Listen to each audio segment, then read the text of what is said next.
Bonjour à tous et à toutes, bienvenue à votre tarot de cette semaine. Je vous laisse choisir toujours entre le premier et le deuxième tirage. Je vais commencer tout de suite avec le premier ici. Donc cette semaine, c'était très intéressant, les énergies qui ont sorti. Très intéressant.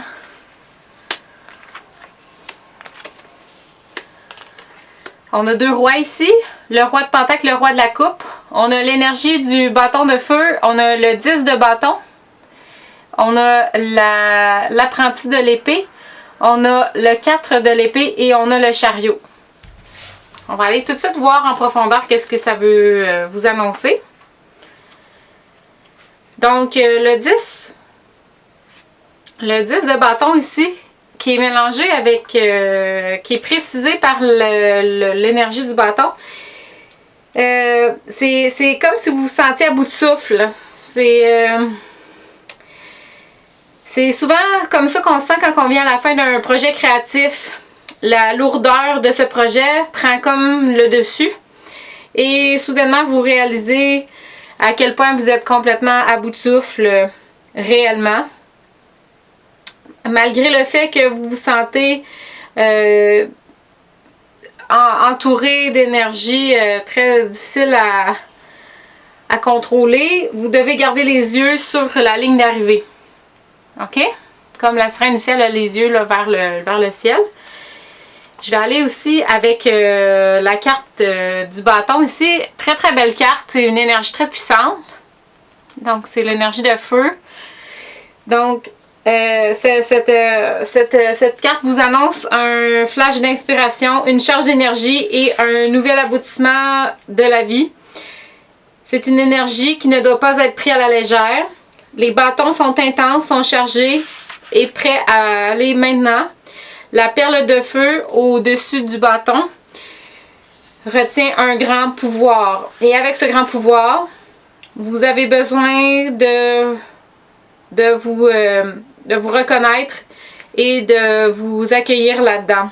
Soyez prêts pour que les choses deviennent intéressantes. Ça fait quand même un lien avec le chariot aussi. Le chariot, c'est quand même une énergie qui est... Soyez prêts parce que vous allez... les choses vont devenir intéressantes. Ça a été préparé pour votre chemin. Les choses ont été préparées pour votre chemin. Et tout est placé de manière sécuritairement aimant et tout est en place de manière sécuritaire. C'est prêt à vous apporter où vous devez être. Fait que c'est pratiquement là, il y a quelque chose qui s'en vient pour vous d'assez intéressant là. Mais c'est important que vous vous souveniez ici là, avec cette carte que vous allez aux endroits où vous avez besoin d'être. C'est une grosse différence. Besoin d'être. Et non ce que vous voudriez qu'elle soit. Vous allez peut-être trouver cette façon frustrante ou libératrice, tout dépendant comment vous êtes attaché à votre destination. De toute façon, vous êtes en chemin, sur un chemin que vous n'oublierez pas de sitôt. Donc, vous allez vous souvenir de cette époque de votre vie de manière très très présente. On va aller ici avec l'apprenti de l'épée, qui est une carte qui est quand même intéressante pour plusieurs raisons. Mais on va aller, quand les choses, quand que les pensées et les idées apparaissent pour la première fois, elles peuvent paraître sans danger. Elles chatouillent votre imagination, remplissent votre tête avec des images et votre corps avec des émotions. Initialement, vous pouvez vous sentir excité et que les choses sont nouvelles, mais c'est pas toutes les pensées qui devraient être retenues et ce n'est pas toutes les idées qui devraient être apportées dans le monde physique. C'est pourquoi la leçon du discernement vient à point. La conscience de ce qui est une affirmation de la vie et ce qui peut nous apporter de la souffrance. Donc, faire un discernement entre ce qui est vraiment bon pour nous et ce qui nous amène la souffrance. Comme cette petite apprentie ici, vous êtes en train de commencer une de vos leçons et les lignes peuvent être un peu emmêlées. Mais donnez-vous assez de temps et donnez-vous assez de pratique et vous arriverez à manier votre propre épée, votre épée du discernement. OK? Ça, c'est votre épée du discernement. Parfait? Continuez comme ça. Ici, on a la 4 de l'épée, qui est un peu l'énergie, là. Regardez, il y a tous les animaux autour de la sirène qui est dans le bloc de glace, un peu comme la Belle au bois dormant. On va aller préciser qu'est-ce que ça veut dire ici. Le 4 de l'épée, ce que ça veut vous annoncer, c'est à l'envers. Vous allez bientôt être débordé. Quand cette carte est à l'envers, cela veut dire que vous avez fait votre temps et que vous allez maintenant payer le prix. Si vous avez eu du stress, des inquiétudes ou de la procrastination, vous allez avoir le résultat de cela, et sinon les choses vont tourner à contresens. Tout dépendant, c'est comme un peu une carte du karma, un peu là, c'est comment vous avez géré votre temps, comment vous avez géré les situations de votre vie jusqu'à présent. OK? On va aller voir les 2 rois ici, qui sont côte à côte, qui ont sorti vraiment là, côte à côte. Je vous avoue que ça m'a vraiment pris par surprise. On va aller voir ça. Le roi de Pentacle ici, ce qu'il veut dire, c'est assez puissant. Il est très confiant, là, ce roi-là, parce qu'il sait, il a toujours ce qu'il a besoin. Il est confiant que tout ce qu'il a besoin va se manifester au bon moment et de la bonne manière. Exactement comme il a besoin. Il a travaillé fort pour arriver où il est aujourd'hui, et il est plus que partant pour vous montrer quelques-uns de ses trucs. Juste pour savoir que le roi de Pentacle est le maître du long jeu. Le maître du long jeu. Donc, à façon de parler, c'est le maître du long terme, de votre vie à long terme. Il n'est pas intéressé dans les succès d'une nuit ou pour votre besoin de satisfaction instantanée, gratification instantanée, ou pour il n'est pas dans les succès instantanés ni dans les succès d'une nuit, là. Il est dans la longueur, dans le long terme. Et ce qu'il veut, il veut que vous construisiez quelque chose qui est autosuffisant et qui continue de toujours grandir en vous. La vie qui veut toujours grandir. Et pas juste un moment que vous pourriez oublier facilement. Donc lui, ce qu'il veut savoir, c'est vraiment le long terme avec vous ici. OK, on va aller maintenant avec le roi de la coupe. Très belle carte. Le roi de la coupe ici, il représente la plus haute forme de maîtrise émotionnelle. Il a transcendé tout ce qu'il avait. Il a descendu tout ce qu'il avait comme besoin de réagir, là. Il n'a plus besoin de réagir. À la place, il est toujours dans l'énergie, tranquille, et il est sans stress avec tout ce qui arrive devant lui. Il sait que ce qui a besoin d'être vrai et qui est centré vers le cœur nous emmène et nous fait comprendre que tout le monde est au même niveau de leur...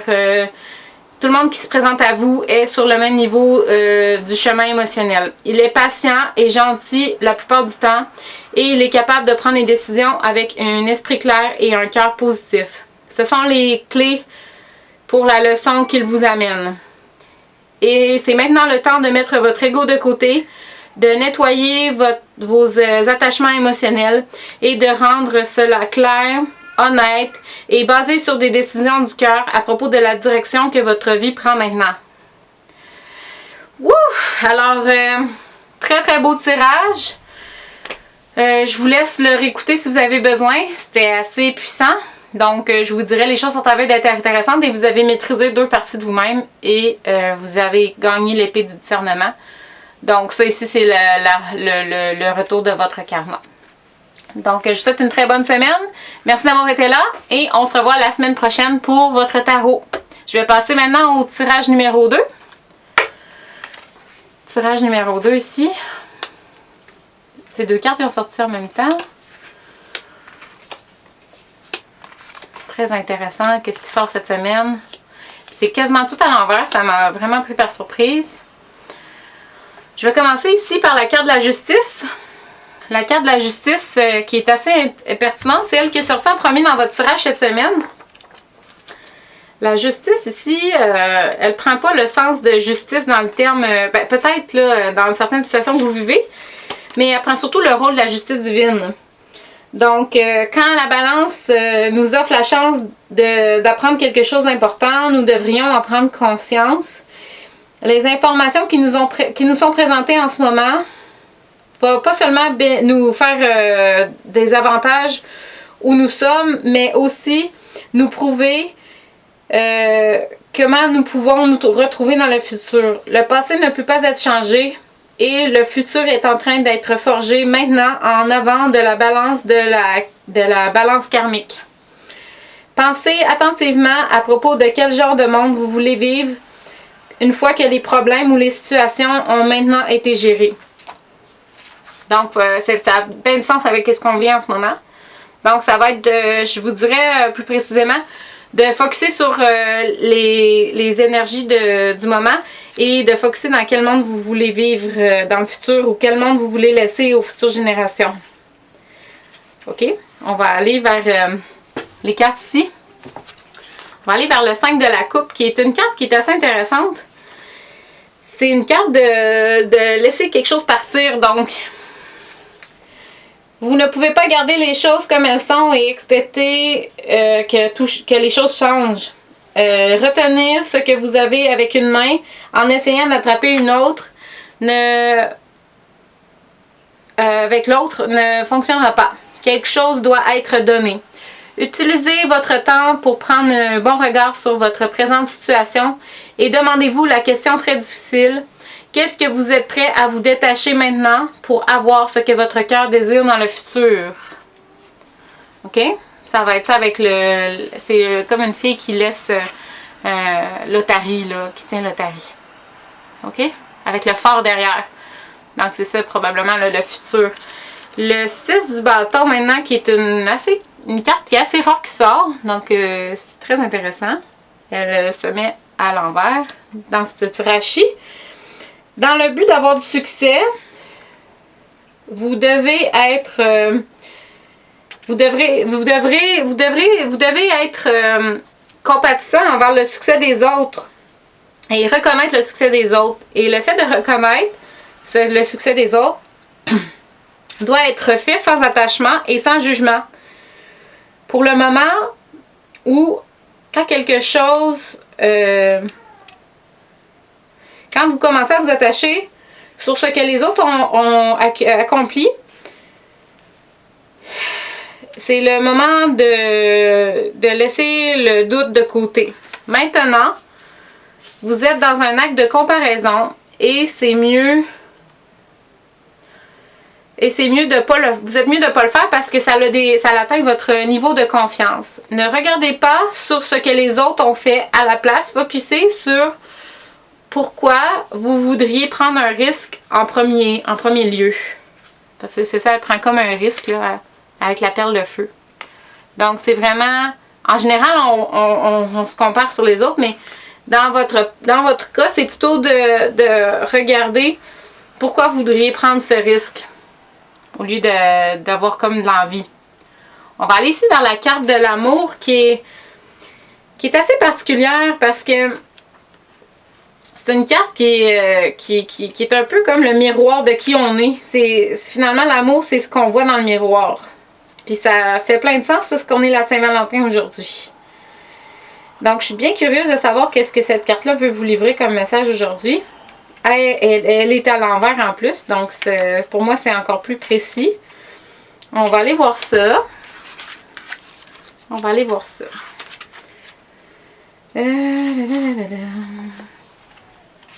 La carte de l'amour aussi, des amoureux, en pleine Saint-Valentin. Donc, ce que vous voyez est ce que vous avez, ou ce que vous pensez, ou ce que vous pensez aimer. Mais qu'est-ce qui est réellement? Les miroirs sont décevants. Ils peuvent vous montrer, ils ne peuvent pas vous montrer un vrai double de vous. À la place, ils vous reflètent et vous reflète une image similaire mais légèrement différente. Que vous voyez, c'est une forme différente sur un nouvel angle qui est tourné de côté ou qui est légèrement, légèrement déformé par un niveau de lumière. Ce que vous pensez que vous voyez pour vous-même maintenant n'est pas une vraie image. Vous ne portez pas vraiment attention. Vous êtes en train de refuser de voir la différence, la perspective différente de la vraie image. Et tout cela est à votre propre déprimant et toutes vos relations vont payer le prix pour votre approche paresseuse. Donc, je suis désolée de vous dire ça, mais en ce moment, là, vous faites comme en train de vous faire des fausses idées sur qu'est-ce que vous voyez dans le miroir. Fait que ça va juste être peut-être de prendre une petite respiration puis d'accepter que les choses peuvent être déformées un peu.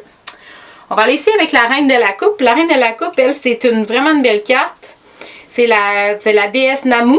Et c'est de par elle que toutes les choses sont faites. Donc, l'énergie de la force se promouvoit.